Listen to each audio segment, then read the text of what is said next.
If you grew up in a South Asian household, you probably know a certain name, a name that might still send a little shiver down your spine. He's this mythical figure of perfection you were always measured against. So today, we are diving deep into the legend, the trauma, the one and only Sharma Ji Ka Beta. Yes, that sentence. Sound familiar? For millions of us, some version of this has kicked off countless lectures, guilt trips, and long nights staring at a textbook. It might sound like a harmless little nudge from a parent, right?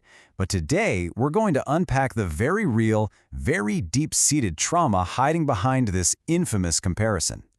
So let's start with the legend himself. Who is this perfect kid who somehow lives in every neighborhood, in every city, all at the same time? In this first section, we're going to look at how this phantom figure became such a powerful cultural symbol for a very specific and very heavy kind of pressure.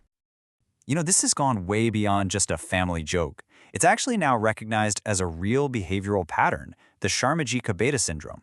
And what it is, really, is this constant, nagging pressure on a child to chase an external, and let's be honest, an often completely unrealistic idea of what success is supposed to look like. See, it all started pretty innocently, right? Just some neighborhood gossip. But it quickly tapped into this really deep cultural fear. That anxiety over log kya kahenge, or what will people say? That single question transformed this simple comparison into a nationwide shorthand for crushing parental expectations, all fueled by this obsession with grades and social status. And here it is, the impossible checklist. Sharma Ji's kid isn't just good at math. Oh no. They're a prodigy in literally everything. They're ranking first, playing sports at a national level, coding, painting, singing, and somehow they're also perfectly respectful, have zero interest in dating, and are already on track to be an engineer, doctor, or IAS officer. It's not a person. It's a template for total burnout. Okay, so we've got the what down. We understand who this mythical person is. But now for the big question. Why? Why does this happen? Let's peel back the layers and get into the actual psychology that drives this whole culture of comparison. So one of the core ideas here is something psychologists call transactional parenting, and it's exactly what it sounds like. It's an approach where love and affection aren't just given, they're earned. Love becomes conditional, and it's directly tied to how well a child performs, whether that's getting good grades, winning trophies, or just being obedient. And you can see the difference right here. Instead of saying, I'm proud of you for trying so hard, you hear, I'm proud of you because you got first rank. See the shift? It makes a child feel like their worth isn't something they have, it's something they have to constantly prove. And that breeds a deep-seated anxiety and a paralyzing fear of failure, because messing up doesn't just mean a bad grade, it could mean losing love. Now, this whole thing plugs directly into something called social comparison theory. It's totally natural for us humans to look around and see how we're doing compared to others.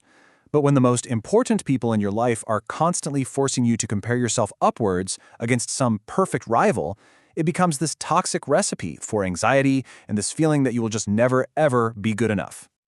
And if that wasn't enough, there's another theory at play, self-determination theory. It basically says that to be happy and healthy, all of us need three basic things: autonomy, which is control over our own lives; competence, the feeling that we're good at stuff; and relatedness, feeling connected to people. The Sharma Ji Ka Beta syndrome is like a direct attack on all three. It takes away your autonomy, it makes you feel incompetent, and it seriously damages your relationship with your parents. All right, so we've gone from a simple family joke to some pretty serious psychological stuff.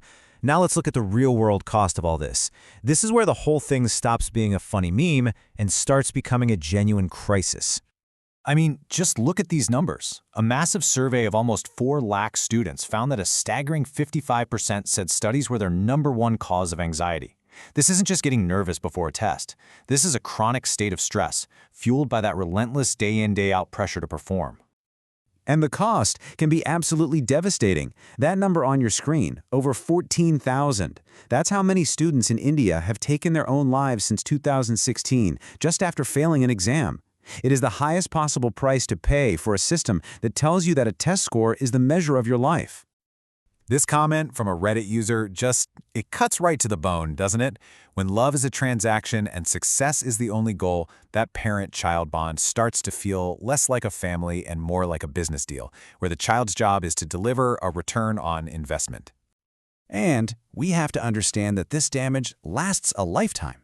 Even for the kids who make it, who get the right job and check all the boxes, the scars are still there. This pressure creates adults who struggle with low self-esteem, who are terrified of failing, and who often have really strained relationships with the very people whose approval they spent their whole lives chasing. And this is why the cycle is so incredibly hard to break. This quote just nails a painful truth. Even when we know how much it hurt us, that instinct to repeat what we grew up with is so strong. That "it happened to me and I turned out fine" mentality. That's generational trauma talking. But it is not hopeless. I promise. In our last section, we're going to talk about the growing push to finally end this cycle, to forge a new way forward. We're talking about a generational promise for a healthier, kinder way to define what it means to be successful and what it means to be loved. And that promise, it's captured perfectly right here, in this simple but incredibly powerful statement from a young person online. There is this deep, collective desire in this generation to do things differently, to be the parents they wish they had. So, what does better actually look like in practice? Well, it starts with real, actionable steps like these. It means celebrating the hard work, not just the final grade. Focusing on your kid's unique journey, not how they measure up to the neighbor. And maybe most important of all, remembering that life is supposed to have some fun in it and letting them be who they actually are. And for anyone who's healing from this, it's really important to know that sometimes standard therapy isn't quite enough. Real healing often requires a therapist who gets it, someone who understands the very specific cultural pressures of family honor, of collectivism, and the huge stigma around mental health that exists in so many of our communities. Look, at the end of the day, the legend of Sharma Ji's kid is a story. It's a story that's been passed down for generations, and it is shaped, and yeah, sometimes broken, a lot of spirits along the way. But the beautiful thing about stories is they can be rewritten. The power to write a brand new, healthier, more compassionate chapter, that power is with us. So the only question left is, what will your chapter say?